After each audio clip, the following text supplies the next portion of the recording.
Hello అందరికీ. ఈరోజు ఆంజనేయ స్వామి జయంతి కదా, అందుకు గుడికి వెళ్దామని చెప్పి రెడీ అయ్యి కూర్చున్నాం. పక్కింటి ఆంటీ వస్తా అన్నారు, వాళ్ళ కోసం వెయిట్ చేస్తున్నాం. వచ్చాక అందరం కలిసి వెళ్దామని. దగ్గరే గుడి, అందుకే అందరం ఒకేసారి వెళ్ళిపోదామని వెయిట్ చేస్తున్నాం. గుడికి వచ్చేసాము. ఈలోగా చాలామంది అయిపోయారు.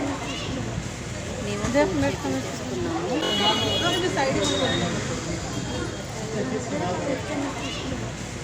చాలా మంది వచ్చారు గుడికి.